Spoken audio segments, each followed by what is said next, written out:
The opinions expressed by the host and guests in this show are not necessarily the views of Children's Health Defense.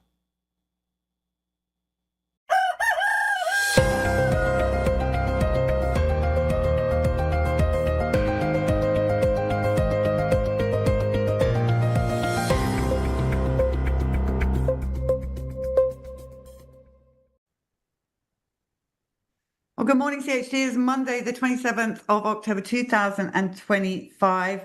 This is a great show we've got lined up for you today. In a second, we're going to bring on Nicolas Hulscher from the McCullough Foundation, and then we're going to go to Bala and Mia for Mothers to Be. But we do have a little bit of breaking news for you this morning. That's very exciting. So let's bring on Nicolas. Good morning, Nicolas. Thank you for being here so early. Morning. Thanks for having me. Oh, no, it's exciting. Well, we've got three things to chat about today, and one of them is kind of breaking news, is it not? It is. It's very breaking. It's very breaking news. Okay, but let's start with what we advertise this show to be about. We're going to bring up this headline now, and this is why we brought Nicolas on. It says, breaking 2.23 million person study finds pneumococcal vaccines increase risk of pneumonia and death. Thank you for that, because we saw so much of that on the bus as we traveled around. Nicolas, tell us about this study. 2.23 million people? Yeah, this is absolutely huge. This appears to be the largest real-world study ever done on the pneumococcal vaccines. And so the findings of this kind of represent what's actually happening with these vaccines. So the important background is children in the U.S., little babies, infants, are advised to get 4 doses of a pneumococcal vaccine. Adults over 65 are also recommended to get the pneumococcal vaccine. And there's so many different forms of these vaccines. So this study specifically looked at the PCV13 and PPSV23. So the pneumococcal conjugate vaccine, PCV13, is what was given to all of our children for the past decade. It was rolled out in like the 2010s, right? So that's what this study looked at, and also looked at the PPSV23, the pneumococcal polysaccharide vaccine. That one is still in use today by adults. So in general, and the final conclusion of this study, after looking at over 2 million individuals, was that compared to those who did not receive these pneumococcal vaccines, those who received it faced about 80% increased risk of pneumococcal pneumonia and 91% increased risk of death from pneumonia, the very things that this vaccine's supposed to prevent. So it does the complete opposite. And we're just pumping babies and adults and older adults with this garbage. And so it's actually accelerating their decline and leading to more severe outcomes. This is a disaster. It's huge news, and it should be on front page headlines of every mainstream media outlet, but it's not. There's silence on it. So why should people care about this? I mean, we know why they should, but tell everybody why they should.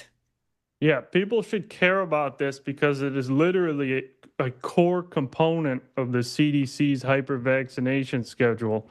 And so it's literally so many kids, like your kids, if you have kids, like for the past 20 years, they've probably been injected, if you followed the schedule, with at least 4 doses of this vaccine, right? And so actually in 2021, they retired the PCV13 one used in the study, and now they use the PCV15, PCV20. There's so many different types. What that just means is there's more type versions of polysaccharides conjugated to diphtheria toxins. So actually the newer ones have more of these components in it, more of these antigens. And so they're actually expected to be more dangerous than the one looked at in the study. So this is very worrisome. And, now it appears that all the individuals that receive these vaccines may, in fact, be at increased risk of pneumonia and pneumonia death. And this will explain so many of the parents that reported death following these vaccines, that what you've just proven shows that what they say, the people say, is true, Nicholas, which is what we've been fighting for so long. They know not the danger they're in when they take these kids for these vaccinations. Right, right. Yeah, they don't know the danger, and most doctors, they're not going to tell them this risk. They're not going to tell them about this study. I have not seen this study on any mainstream media outlet. Usually, they never talk about the most shocking studies showing that vaccines cause harm. They only show the studies showing they have benefit, and so this needs to be put in the hands of all the pediatricians across the globe, and this should urgently initiate a complete reevaluation of the pneumococcal vaccine schedule, especially in the United States. This is something ACIP should be looking at. Yeah, well, do we know if HHS has been sent this? Do we know if Robert F. Kennedy Jr. has seen this? I hope he has. I would say that a lot of people in HHS do follow the Focal Point Substack. They do receive these emails, so I hope at least some of them saw it. They follow us on X, so it's possible, but I'm not sure. Yeah, the focalpoints.com. Everybody follow, and you can follow Nick on social media as well, which is what I've just started doing now that I've found him. So how do these results challenge the scientific and policy rationale behind current pneumococcal vaccine recommendations, Nick? Well, they undermine it because this study showed the vaccines literally do the opposite of what they're supposed to do, which is prevent pneumonia death. So since they do the complete opposite, it literally just completely undermines the entire rationale of pumping a small baby at 4 different doses of this vaccine.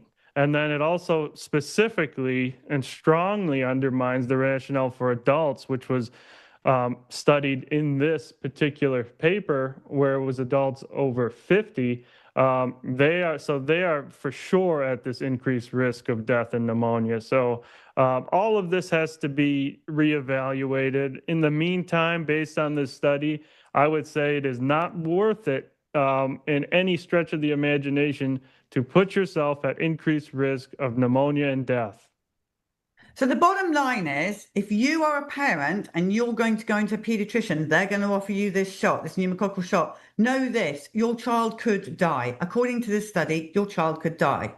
That alone should make people not want to take it. Yeah. We can't be gambling with people's lives, putting them at risk of death and more severe illness. It's just ridiculous, right? A vaccine should not be deadlier than the disease, and it should not be making the disease worse. Vaccines should not be serving as infection amplifiers like we saw with the mRNA shots. Right, well, Nicholas, let's move on now, because that's horrific. Now we're going to go on something even more dark, which is the Gates microneedle. So you just wrote about this, and I think there is a headline coming up about this. It's Bill Gates. Here we go. New Gates-funded microneedle patch implant installs both mRNA and quantum dot markings into the body. Well, that is as dark as you can get.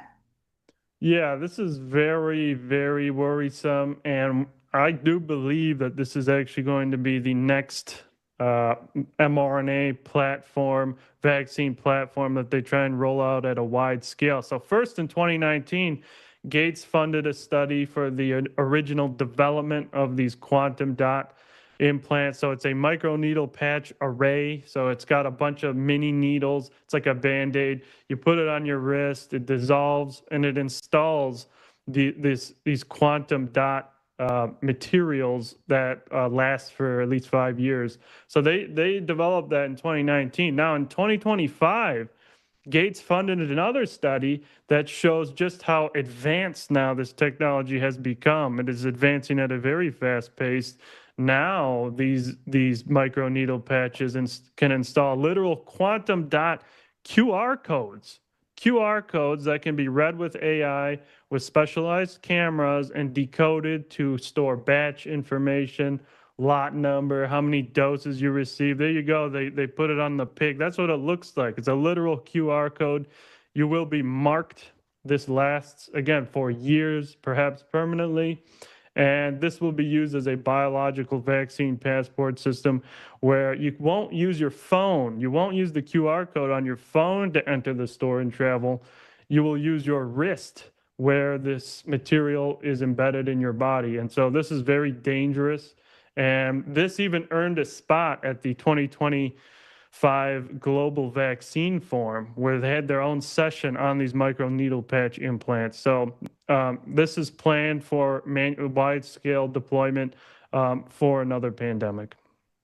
Nicholas, how are they going to sell that needle? I mean, no one in their right mind is going to want to go through with this. So how are they going to sell it? What are they going to say the benefits are of it?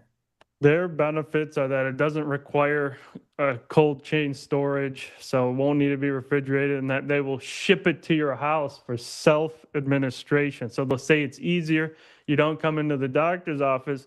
We'll just ship it to you for free, and you slap it on your wrist, and boom, that's it. And so that's even more dangerous because not only are you self-administering genetic material, there's no oversight. If you have a severe adverse reaction, particularly, anaphylaxis or anything like that, you'll be dead at home with nobody to help. And so that's what they claim the benefits of these are, is that they're more accessible and apparently cheaper and easy to make. And so I don't know who will line up to take this, but if they amplify enough fear for another pathogen, I think they will be able to get at least 20% of people to line up for this. It's just absolutely horrific. And this is why Catherine Austin Fitz has been shouting out for so long, do not use the QR codes now, because it's making you reliant on them. So when this comes along, you're just going to smooth on into having that. And we do not even begin to know the real dangers of putting that stuff into your body, right? Oh, yeah, we don't know what this quantum dot material does, particularly if it just lasts there forever. We'd have no clue what it does or what this dissolvable microneedle patch material, we don't know if that's toxic. So yeah, we really don't know any of it, but we have to remember they are already testing this in human beings, particularly in Africa, because they love to experiment on those who are, might be unaware of what's happening.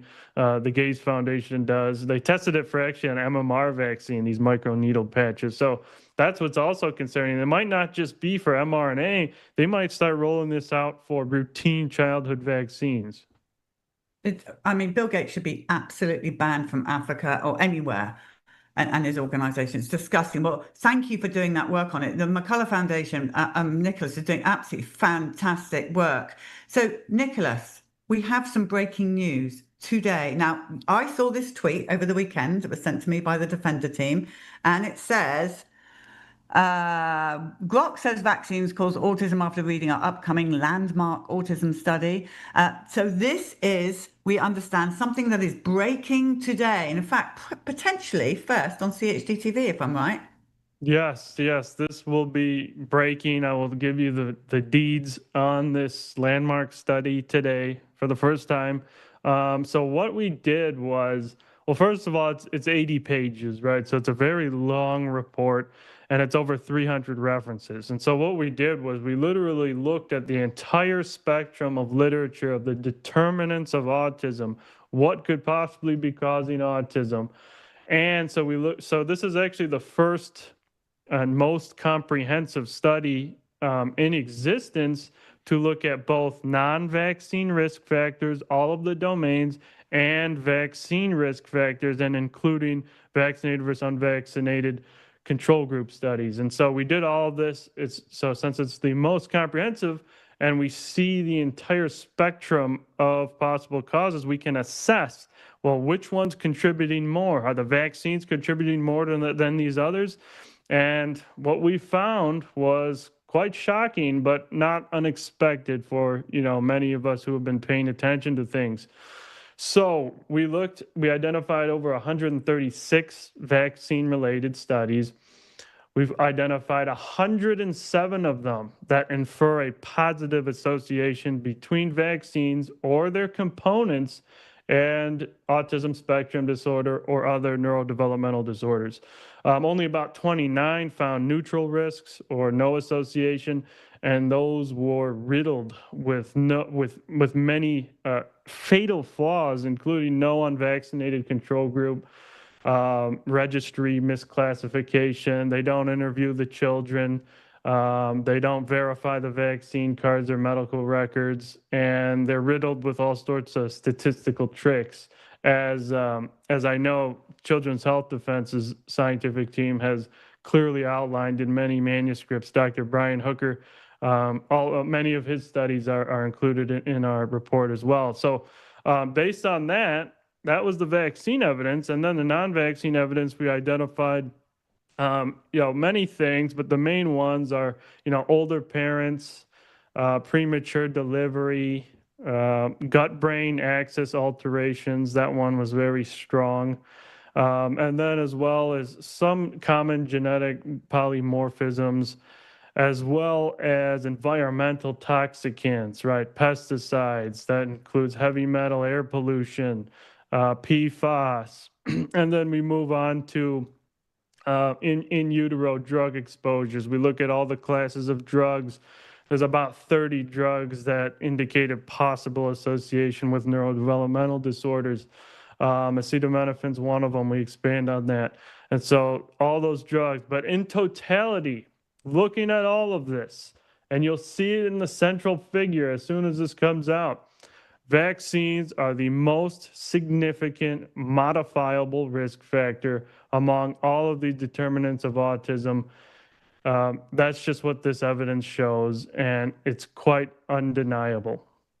So it's amazing. Thank you, Nicolas. So bottom line is vaccines can and do cause what they call autism. We call it vaccine injury, but so the parents are right. The people who came to the bus, the people who've been shouting out for years saying my child was fine, had a vaccine or vaccines and is now labeled as autism, they were right. Is that what your study shows? They were right.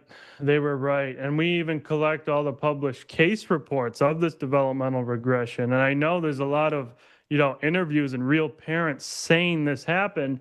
We tried to collect whatever we could that was in the published literature, and we found there's about 5 case series of these introductions of vaccines and then developing into regression.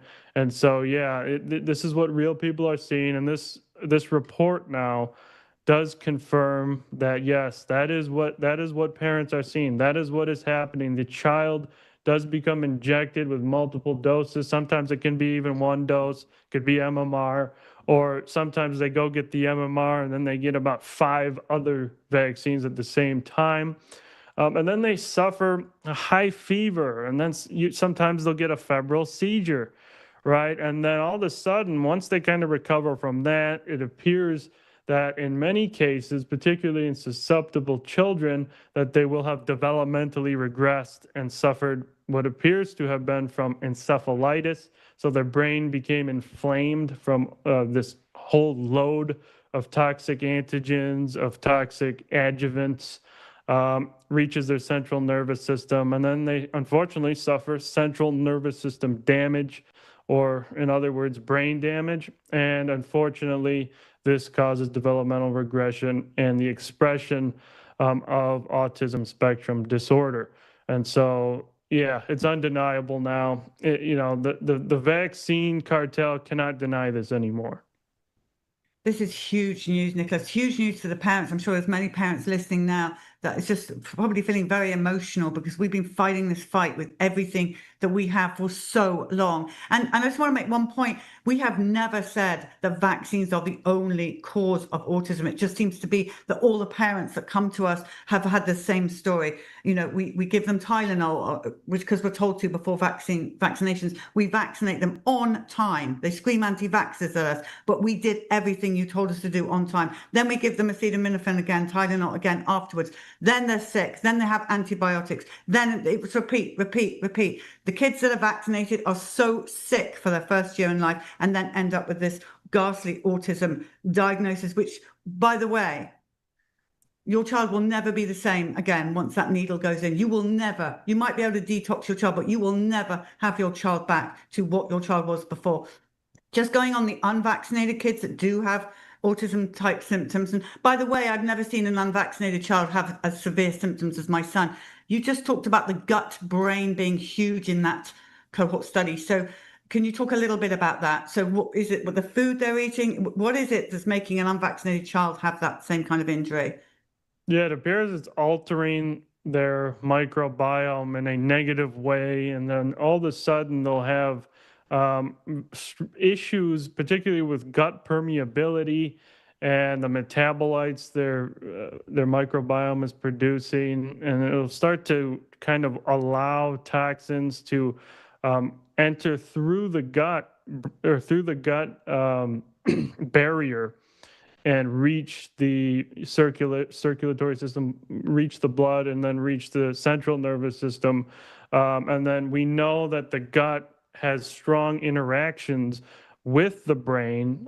That's documented in so many studies we outlined, but particularly we know Dr. Wakefield's study did document this sort of gut dysfunction in those who regressed after autism. So it appears to play a significant role in this process. But one thing I want to bring up is in this study, we've identified 12 vaccinated versus unvaccinated studies with real unvaccinated control groups.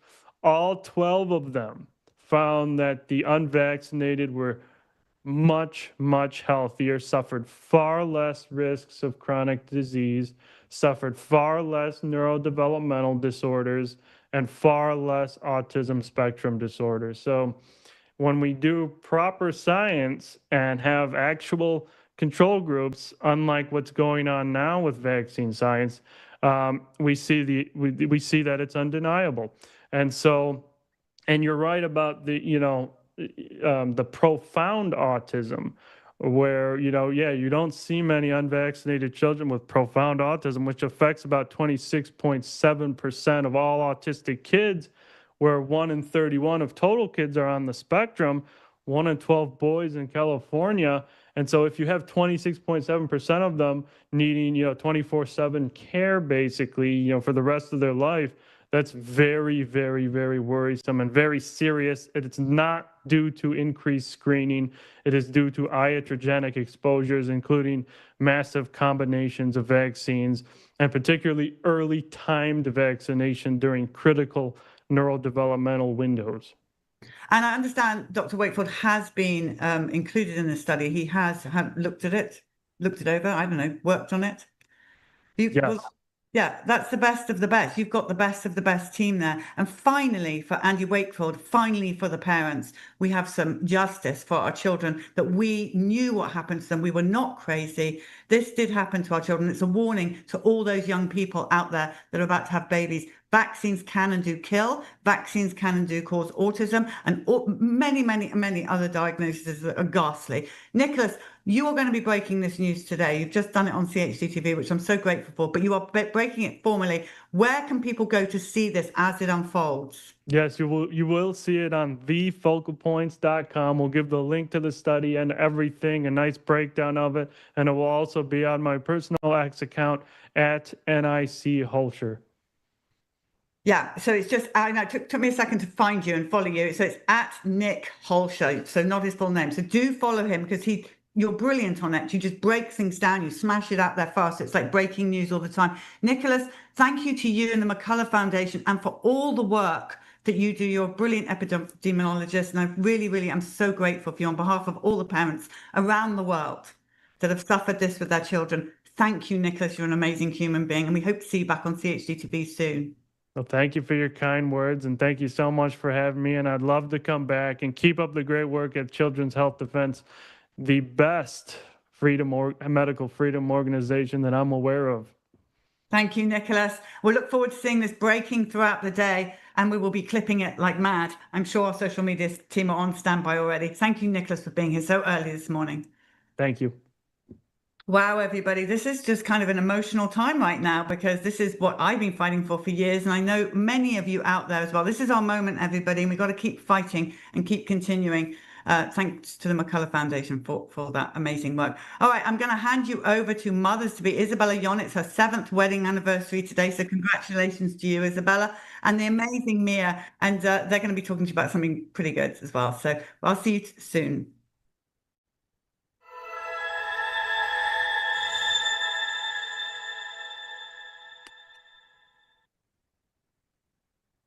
Good morning, CHD TV. Welcome to our Mothers to Be segment. My name is Isabella Yon, and this is our little part of the week where we chat all things pregnancy, conception, birth, motherhood, and that first year of life. I'm so excited today to be joined by the wonderful Mia. Now, you probably know her company, especially if you're in the wellness space, MASA Chips, Ancient Crunch.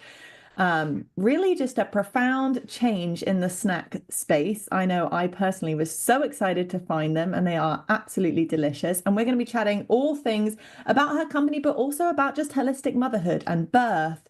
And I'm really excited to have her on. So Mia, welcome to CHD TV. Thank you so much for being here. Hi, thank you for having me. I'm super excited. I love talking about motherhood, so this is going to be a fun conversation. Fantastic. Yes, I know we briefly chatted via email, and I just love your heart for motherhood. So why don't you just start kicking us off with who you are? Because people may not know you. Who are you and what do you do? Yeah, so like you guys mentioned, I'm married to CEO of MASA Chips, Ancient Crunch. So he does healthy snacks, organic corn, grass-fed tallow, sea salt. That's the main ingredients of his chips. And I am on Instagram as the Olive Oil Queen. We're both kind of in the health influencing space. And yeah, I've kind of evolved. I initially started talking about gut health because I had a lot of gut problems as a teenager, and that kind of led me down the rabbit hole. And I discovered, how to heal myself mostly naturally. And yeah, that kind of evolved once I got married to Steven, my husband. And so we also talk about snacks, entrepreneurship, and then I became a mother. So that's another thing I talk about on my Instagram. Yeah, and I'm really excited to be chatting about motherhood with you today, specifically birth. So for those of you guys watching, we're actually going to be starting a new series on Mothers to Be segment where we chat about birth stories, because I know I'm pregnant with my third, and so I always my gosh, love congratulations. Thank you. I always love a good birth story, but I would love to hear yours, Mia. I believe you did a home birth. Is that correct? I did. We birthed in our apartment that we used to live in. Now we're in a house. But yeah, I did a home birth. I knew that I wanted to do a home birth the entire time.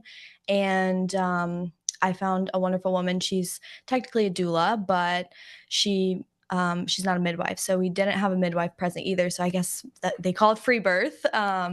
But yeah, we did it in the comfort of our home. We had a birth pool. So I birthed him in the water, and we had red lights, and it was at night, and it was just absolutely perfect. My labor was about 11 hours total, which I feel like is pretty good for like a first-time mom. And I think a lot of that just had to do with I was extremely comfortable. I felt very safe. I was active during my pregnancy. And I just think a lot of times in the hospital, the bright lights, like all of that messes with your oxytocin, and you need oxytocin to give birth in an efficient manner. So I had minimal disruption, and so I had a fast birth, didn't tear, baby was healthy. Obviously I gave birth, so I was a little depleted, but nonetheless, I felt very good and very happy with my birth story. That's incredible. And what gave you the confidence to follow this route versus a conventional birth? Yeah, I will say I kind of explored the home birth spaces a little bit, and I came into contact with a few women that also did home birth, and they just had good things to say about it. I would say most people I interact with, when I told them I was doing a home birth, they were just kind of like, oh my gosh, be careful. Like, good thing you're close to a hospital, that kind of thing. So I had to tune that out a little bit, but I had enough women and enough stories, and, I ordered all the home birth books. So I had enough of that and faith in God to, no, this is how, just common sense too. I'm like, this is how a lot of women used to birth. So we wouldn't be here without that, Yeah, I totally agree. That was one of my biggest pulls, is this is actually how my body was designed to do it. We weren't necessarily designed to go into a very sterile room and lay on our backs and have all these people in the room stressing us out. So I totally agree with you there. For mamas that might feel this pull towards a natural birth, but kind of are, getting fearmongered or scared into having a conventional birth. Do you have any kind of encouragement or advice for them to go for that home birth if they're on the fence? Yeah, I mean, I would just say, like, educate yourself on how the hormones work because, like I said, oxytocin is extremely important for a natural birth. And so when you have even things like bright lights or you're in a strange new place, like that can interfere with those hormones. So, you can have a fine hospital birth, but it might take a little longer. You might have to deal with a little more stress. And because of that, tampering, then you are offered drugs because that kind of helps speeds up the process. So then you have to, think about that. And so there's just a lot more you have to think about versus when you're at home, it's just you, your baby, and whoever, the loving people that you trust that are there. And yeah, I think oxytocin is extremely important. It's also really important for postpartum recovery. And so I think there's a lot of focus on birth, but we also need to think about the long term. And so when you go into the comfort of your bed and you're again in your safe space, that oxytocin does a really good job at helping recovery, and it helps, close the blood vessels so that you don't hemorrhage, things like that. So yeah, I would say if you just read up on the hormones, like it's pretty obvious to me, but yeah. I totally agree. You touched on postpartum. I'd love to chat with you about that. How was your postpartum experience overall? Yeah, it was definitely hard. It's a big change once you become a mother, Yes. but I think there's ways to make it easier. And I did the first 40 days at home, so I was mostly home. I did some short walks when I felt like it, but I think committing to that, like, okay, I'm going to be home with my baby, is very important. And my husband, he took a week off, so he did a lot of like I didn't even go into the kitchen for the first week, and so we had people bring meals for us, which was really nice. And just having that one or 2 weeks where it's just you're focusing on your baby, you're focusing on your bond, you're resting, you're recovering. Yeah, that makes a huge difference. And I think a lot of people get really impatient because, everyone wants to meet the baby. You want to get out and do things. And I think just taking it slow in the beginning, especially now my baby's 18 months, I look back and that was such a short window. And honestly, wish I would have rested a little more because, you think you feel good. So you want to get outside, you want to go do things, you want people to meet your baby. But yeah, I think resting in the beginning is extremely important, especially if you want to have more kids, because that recovery window, if you treat it well, it prepares you for having more children and just, your body in general. And yeah, there will be plenty of time to go out and do things with your baby. And when they're a toddler, it's a lot more fun. They can interact with people, they remember people. So in the beginning, I think it's really important to just take that time with you and your baby, especially with your first, because it's just such a huge change and your hormones are on this roller coaster. And so I had a lot of emotions. Some days I would just cry for no reason. And, you're figuring out breastfeeding. And yeah, so I think just taking that sacred window in the beginning and treating it with respect and rest and recovery, that is really important. I totally agree. I've actually thankfully done that with both my babies, and my mum has come to help with the other children for subsequent births. But I totally agree. It's so important. And it really is the sweetest time. You're right, especially with your first. And it's just you and them, and you're figuring it out together, and you won't ever get that back, just you and your first baby. So it's so sweet. It's also healthiest for the baby, right? We didn't really want to take him to be evaluated in the first couple of weeks because we thought that being home with mom and getting the breast milk, getting the sleep that they need, getting the quiet time that they need, like that's the most important thing for their health. And that proved to be true for us. Obviously, if you sense something's wrong, we're thankful that we have providers there. But we just had a midwife come and do like a newborn screening, and she said everything looks great. So we trusted her. We just kind of, did that in the beginning. I think that's fantastic. I totally agree.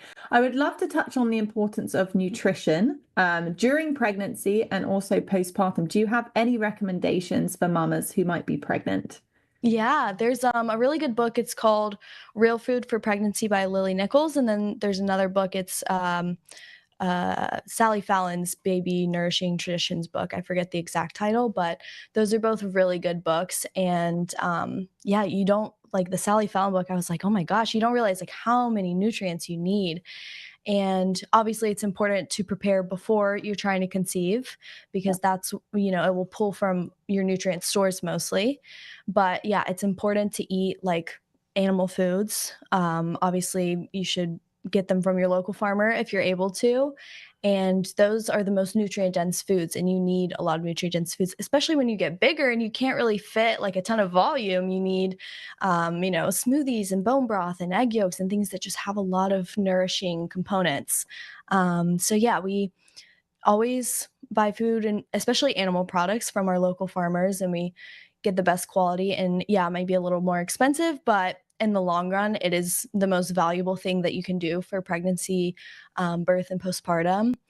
And yeah, you can also take some supplements. I think it's good to get some blood work done if you have like a chiropractor, functional medicine doctor, or even just like get your blood work done and take it to someone else or see what you're low in. And, some people need like methylated B vitamins and things like that, I think are really good. But for my first pregnancy, I didn't take any supplements. I ate, liver and organ meats and all these foods from local farms. Of course, I had vegetables too, but I think animal foods were the priority for me. And yeah, I had tons of raw milk, which might be controversial for some people, but especially in the beginning, that was really the only thing that I could stomach.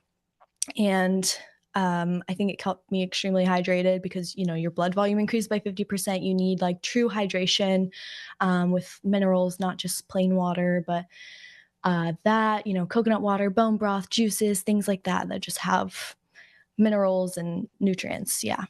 Yeah, so helpful, Mia. Thank you. And for those watching, we do have an episode with Sally Fallon where she echoes a lot of the same things that Mia discussed. So maybe we'll link that, or you can go back to the archives and watch it, because just like Mia suggested, she really honed in on animal-based nutrition and actually the benefits of drinking raw milk during pregnancy. So, and she dives into the whole fear-mongering about that too. So really, really helpful. Mia, one thing I really want to chat about with you is kind of this idea of like connected parenting and living in a way where you include your toddler in your day-to-day life, because actually in our society, in our culture, and I feel this too, there's this shift and this pressure to actually ship our children off or do things separately from them. So what does this look like for you day to day, and why do you prioritize this way of living? Yeah, especially in the beginning, I mean, if I wanted to go on a hike, I put my baby in the carrier and I took him with me because again, like that oxytocin it forms the bonding between you and your child, and that regulates your nervous system. And there was a book I read, I forget the name, it's a Catholic book. I think it's called Raising Your Kids, Dr. Popchak or something, but they talk about disciplining your children through different ages. And 0 through 3, the way you discipline your child is by bonding with them. You show up consistently and generously. It's like these three terms that you show up, but it's being there with your child. And so I think as a mom, the whole theme is kind of surrender, right? Like in the beginning, you're tired, you have to surrender to that fatigue. If you try to cover it up with coffee or whatever, then you're not surrendering to your pregnancy, and then it's going to be harder in motherhood. So it's all preparation, in my opinion. And so yeah, that definitely comes into play in motherhood. And you have to surrender. Things are going to take a little longer. Doing the dishes and cooking and things like that. But when you include your child and, you teach them, this is a plate, let's count the plates, like things like that. Like those are all teaching moments, and your child's nervous system is a lot more regulated because you're with them and you have that bond and you're teaching them and showing them the world. And I think that's really important for you as a mother, your nervous system, your recovery, again, that oxytocin, and then also the baby, their nervous system is really regulated. And I think, I've seen babies that are shipped off to daycare like very soon, and it's really sad because their nervous systems are very dysregulated. Anytime mom walks out of the room, it's, the end of the world because they never got that foundational bond in the beginning. So I think when you do that in the beginning, it sets your child up for a really good life. And, Theo, I really think he is a special child, but I do think a lot of it has to do with like how we've decided to parent. And, just keeping him with me through these like foundational years, he just, he loves people. He's not scared of strangers. He will say hi to anyone. And yeah, I think that's going to be great for when he's older. And I think he's just going to have like a really secure attachment in his future relationships too. Like everyone's talking about these attachment styles. That's like a really trendy thing today. And a lot of that comes from like motherhood. There's memes of like, men that just aren't husband material. And it's like maybe they weren't breastfed long enough or something, and I think there's definitely some truth to that. Yeah, I totally agree. Also, my son is also Theo. Oh, that's funny.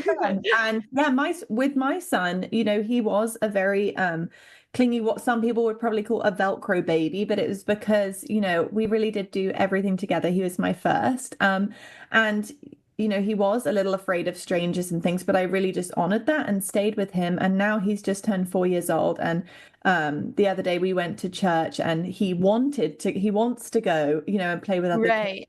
He ran off and the lady said to me, "Wow, that is a well-adjusted child." And I said, "Thank you," because it hasn't always been easy. And some kids, when you are kind of doing the more attachment style parenting, are, very social and outgoing and confident. And some kids, just aren't. And that was my Theo. And it was really, really tough in those early years.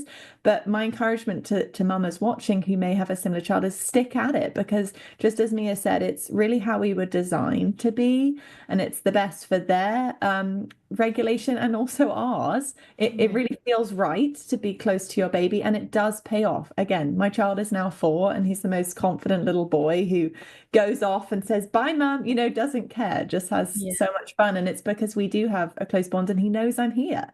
Right.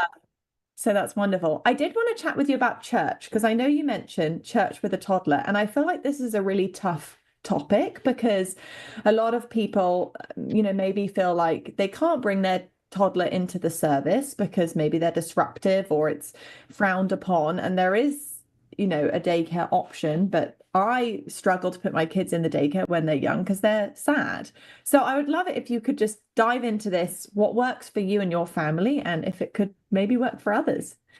Yeah, I mean, it's definitely different with the different ages. When he was really little, I would just kind of put him in the carrier and he would fall asleep during church, and it was really nice. And I think bringing him like from a very young age, again, I did the first 40 days at home, and then I brought the first place I went was church with him, and we had a little blessing. And so yeah, he got used to church at a really young age, and now that he's a toddler, he likes to run around. And so I chase him around and I try to redirect him. And I will say, sometimes I'm like, oh, why am I even here? I'm just chasing around a toddler. Like, what am I even getting out of the service? But I think that's really important too. Again, it's those like foundational years. And as a mom, all you can do is, gently redirect, and you're trying to show them the world. And of course they're a toddler. They're going to run around. They're going to make some noise. But I think most church people understand. And at our church, I mean, everyone like loves to see babies, so I think that's definitely encouraging. But we do have like a little cry room in our church, so sometimes we'll go play in there. But I try to bring him books. If you find another mom with another baby, it's great because then the babies can interact. They can trade toys. They have new toys.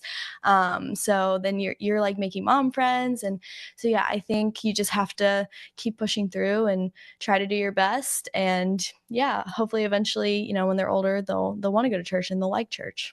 Yeah, totally agree. And how has your faith influenced your approach to parenting and maybe choices that you've made for your family's health, if it has?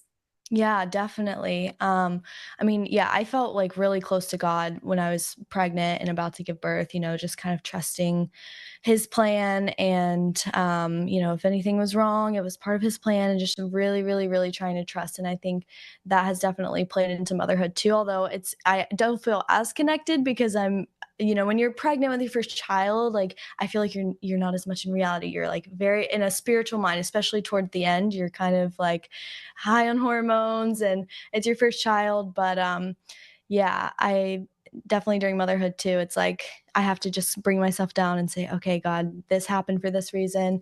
And yeah, you continue to trust, and everything happens for a reason. And I think that just makes motherhood a lot easier. Again, that surrender and trust is really important. Yeah, I feel the same way. Okay, so before we wrap up, I do want to chat about MASA Chips. Can you share like the heart behind the brand and what makes MASA different from the average snack that a mum would find at the store? Yeah.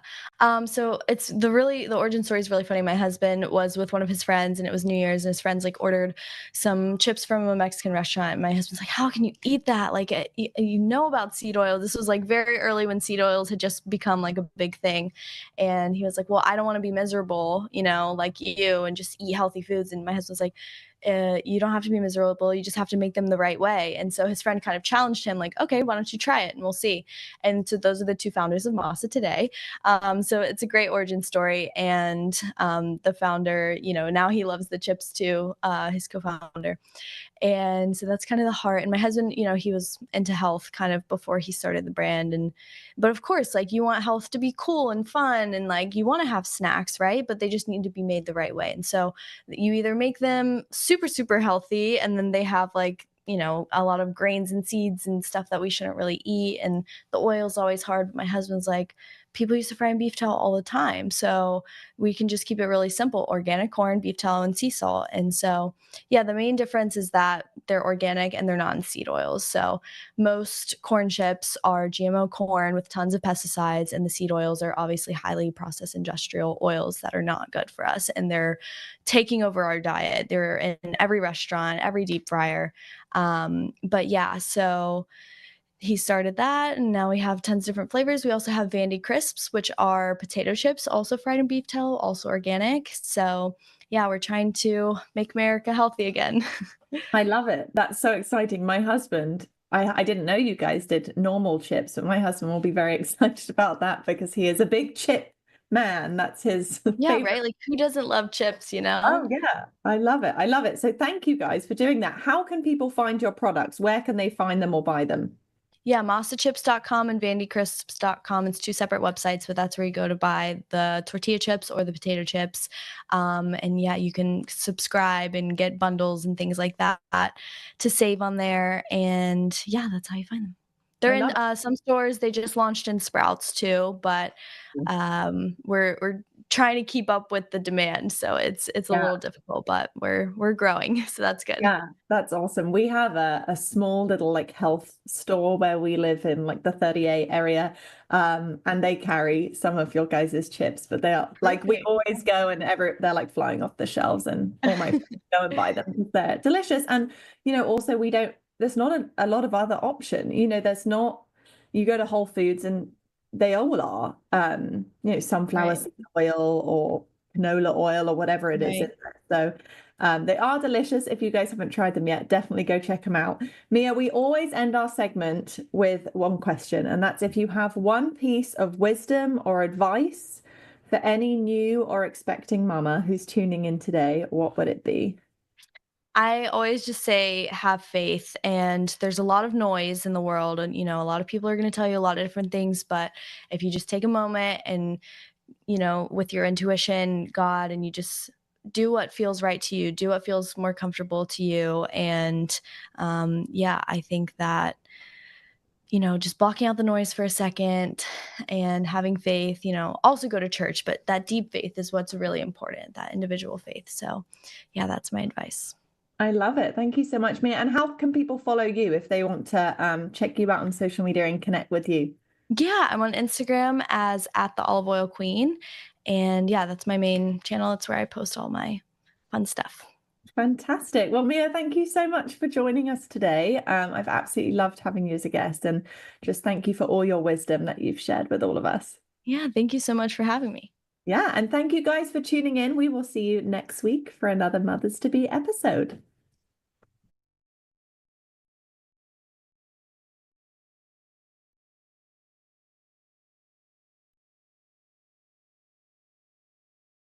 We're about to go live, guys. Yes, so have a good attitude. All right, we are live.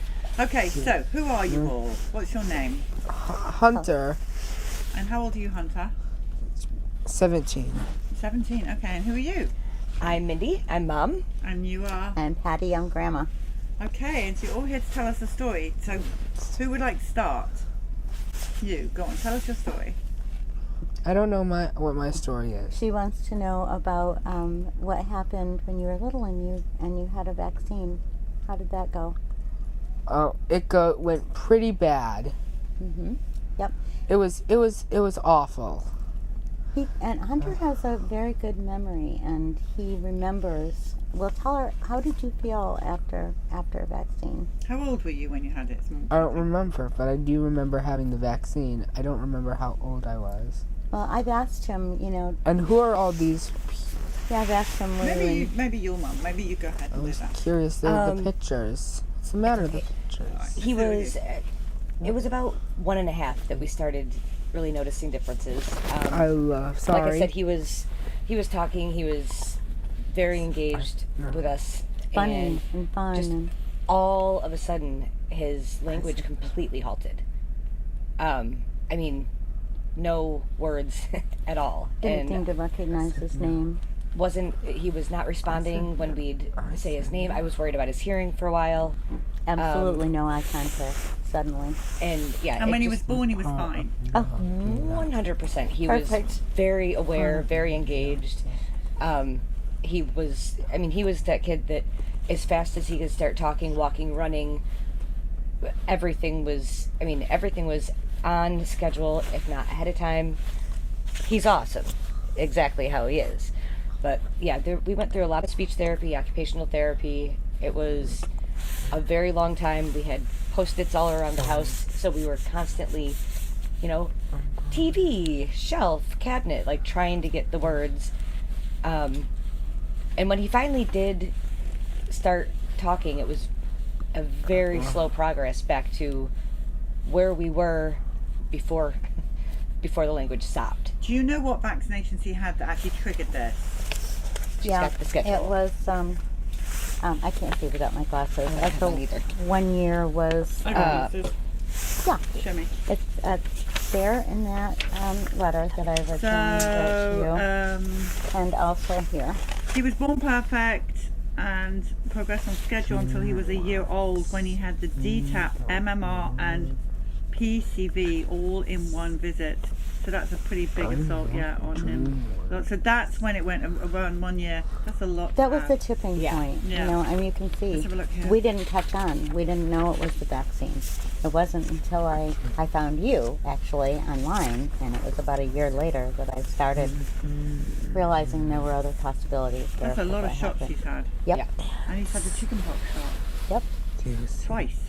We had no idea. No, of course you didn't. No, absolutely Yeah. none of us did. Okay, well, are we done with vaccinations now? Yes, we have been for a long time.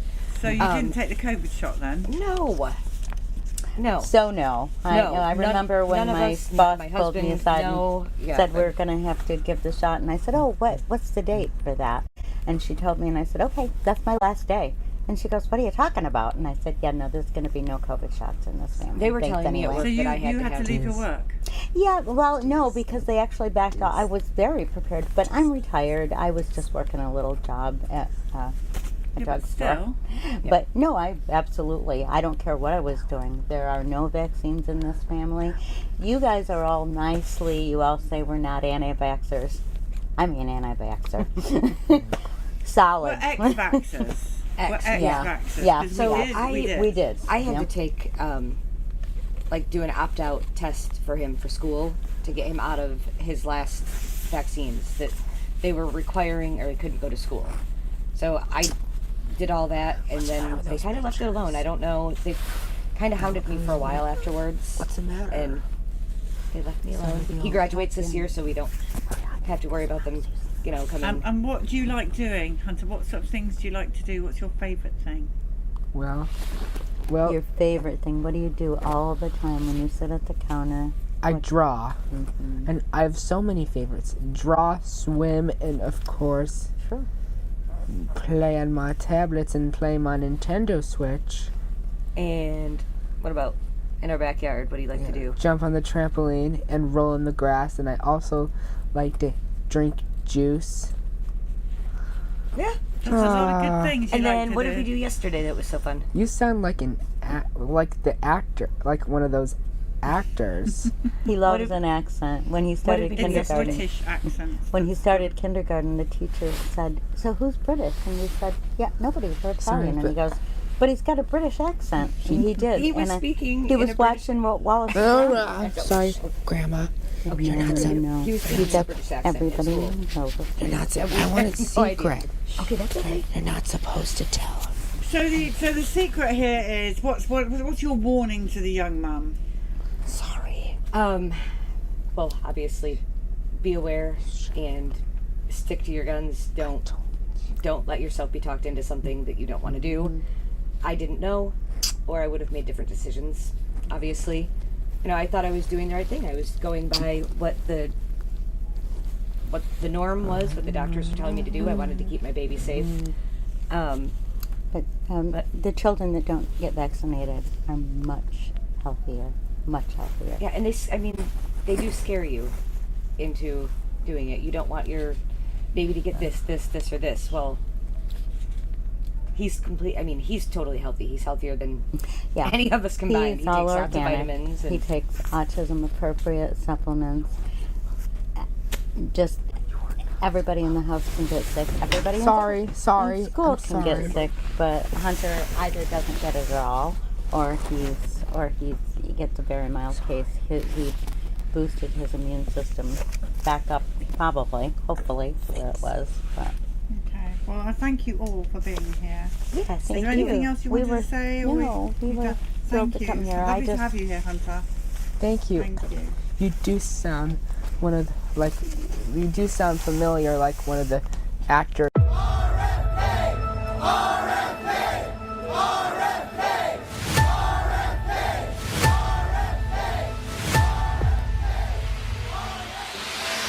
Some 40 to 70% of mothers who have children with autism believe that their child was injured by a vaccine.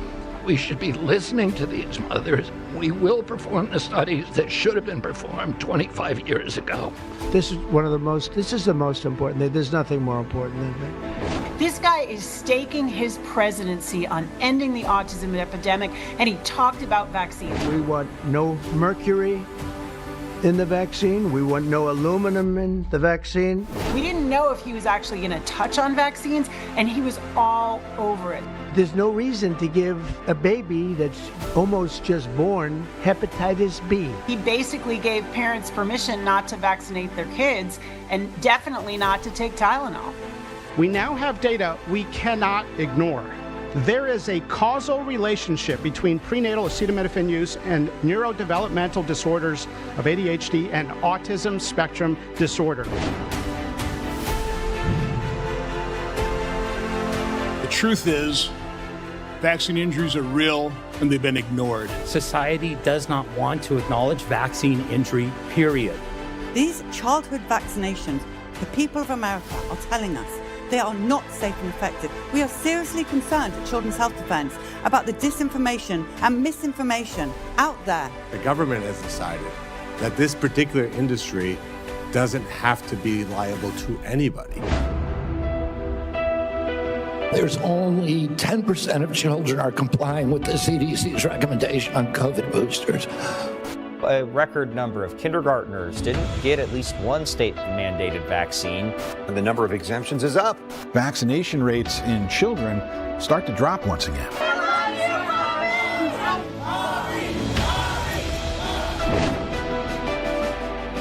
A 16-year-old girl wins in court after the public school system denied her medical vaccine exemption. The nonprofit Children's Health Defense has championed her case. Sarah is going to be going to Health and Human Services is reestablishing the task force on safer childhood vaccines. This comes after a lawsuit from an advocacy group formerly led by HHS Secretary Robert F. Kennedy Jr.